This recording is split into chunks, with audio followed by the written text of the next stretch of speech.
আমার প্রিয় ছাত্রছাত্রীরা, যে কোনো প্রশ্ন আলোচনা করার আগে সেই বিষয়ে যথাযথ বিস্তারিত আলোচনা দরকার। আলোচনা ছাড়া সেখান থেকে কিন্তু প্রশ্ন উত্তর দেওয়া সম্ভব নয়। তাই আমার আগের ভিডিওগুলো তোমরা নিশ্চয়ই দেখবে, যেখানে সেই টপিকের উপর আলোচনা আছে। সেমিস্টার 1-এ ফিলোসফির 11-এ সেমিস্টার 1-এ ইউনিট 1 যে টপিক 1-2 আছে, দর্শন শব্দের অর্থ এবং দর্শন সম্প্রদায়গুলির শ্রেণী বিভাগ। এই ভিডিওগুলো দেখার পরে তোমরা এমসিকিউ প্রশ্নগুলো দেখবে। একটি অনুরোধ করব তোমাদের কাছে, যে একেবারে সরাসরি প্রশ্নোত্তরে না গিয়ে তোমরা একটু যদি আলোচনাগুলো দেখে নাও বা বই থেকে পড়ে নাও, তাহলে কিন্তু প্রশ্নগুলো খুব সহজেই তোমরা উত্তর করতে পারবে। ঠিক আছে, আজকে শুরু করছি। ভারতীয় দর্শন বলতে বোঝায় ভারতের অধিবাসীদের দর্শন। দর্শন শব্দের উৎপত্তি কোন ধাতু থেকে? দৃশ ধাতু, সংস্কৃত। ভারতীয় দর্শনের উদ্দেশ্য হলো সত্য বা তত্ত্ব উপলব্ধি। ফিলোসফি শব্দের উৎপত্তিগত অর্থ জ্ঞানের প্রতি অনুরাগ। ফিলস শব্দটির অর্থ হলো অনুরাগ অর্থাৎ লাভ, আর সোফিয়া শব্দের অর্থ হলো জ্ঞান বা উইজডম। ভারতীয় দর্শনে যথার্থ জ্ঞান হলো প্রমা। ভারতীয় দর্শনের দৃষ্টিভঙ্গি হচ্ছে ব্যবহারিক। ভারতীয় দর্শনের অপর নাম মোক্ষ শাস্ত্র। নাম্বার 10, ভারতীয় দর্শনের পুরুষার্থ কয়টি? 4টি, ধর্ম অর্থ কাম মোক্ষ। ভারতীয় দর্শনের মূল উৎস হচ্ছে বেদ উপনিষদ। বেদের অপর নাম শ্রুতি। ভারতীয় দর্শন বিচারমূলক। প্রমাণকরণ হলো প্রমাণ। তারপরে দেখো, প্রমেয় শব্দের অর্থ জ্ঞানের বিষয়।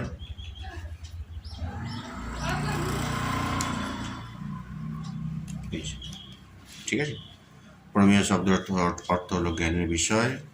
আর পরম বা শ্রেষ্ঠ পুরুষার্থ হলো মোক্ষ বা মুক্তি। প্রমাতা শব্দের অর্থ হলো জ্ঞাতা, যিনি জানেন। পুরুষ শব্দের অর্থ হলো সচেতন আত্মা। আর দৃশ শূন্যস্থান পূরণ দেখো, দৃশ ধাতু ও অনট প্রত্যয় যোগ করে দর্শন শব্দের উৎপত্তি হয়েছে। ভারতীয় দর্শন হলো চর্চা ও চর্যার সমন্বয়। পরেরটা, ভারতীয় দর্শনের বিভাগ হলো 2টি, আস্তিক নাস্তিক। আস্তিক সম্প্রদায়ের সংখ্যা 6টি, নাস্তিক সম্প্রদায়ের সংখ্যা 3টি। ব্রহ্ম সত্য জগৎ মিথ্যা বলেছেন শঙ্করাচার্য। চার্বাক মতে জীবনের মূল লক্ষ্য হলো সুখভোগ। লোকায়ত দর্শন বলা হয় চার্বাকদের। চার্বাকদের মতে প্রমাণ একটি, তা হলো প্রত্যক্ষ। একটা ম্যাচিং দেখো, একটা ম্যাচিং আছে এখানে। বাঁ দিকের সঙ্গে ডান দিক ম্যাচিং হবে। এই ন্যায় দর্শন, এটা হবে মহর্ষি গৌতম। যোগ দর্শন, এটা হবে মহর্ষি পতঞ্জলি। বেদান্ত দর্শন হবে মহর্ষি বাদরায়ণ। আর বৌদ্ধ দর্শন হবে গৌতম বুদ্ধ। ঠিক আছে, দেখো, বেদান্ত বলা হয় উপনিষদকে, বেদের অন্ত। স্বরদর্শনের অন্তর্ভুক্ত নয়। দেখো 4টি অপশনের মধ্যে সাংখ্য, বৈশেষিক, সংহিতা, মীমাংসা, কোনটা হবে? এটা সংহিতা হবে। বেশ। প্রমাণ শাস্ত্র বলা হয় ন্যায় দর্শনকে।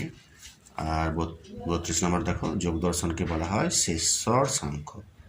অর্থাৎ যোগ দর্শনে ঈশ্বরকে মানা হয়, তাই শেষর সাংখ্য বলা হয়। আর সাংখ্য দর্শন কিন্তু নিরীশ্বরবাদী, ঈশ্বরকে মানে না। ঠিক আছে, এই দুটো টপিক থেকে আমি তোমাদের এমসিকিউ, গুরুত্বপূর্ণ কিছু এমসিকিউ তোমাদের আলোচনা করলাম। ঠিক আছে, এছাড়া তোমরা ভিডিওগুলো দেখলে আরও কিছু প্রশ্ন ওখান থেকে করতে পারবে। বেশ, ভালো থেকো, রাখছি। ঠিক আছে, ভিডিওগুলো কেমন লাগছে তোমাদের, বুঝতে কোনো অসুবিধা হচ্ছে কিনা কমেন্ট করবে। ঠিক আছে।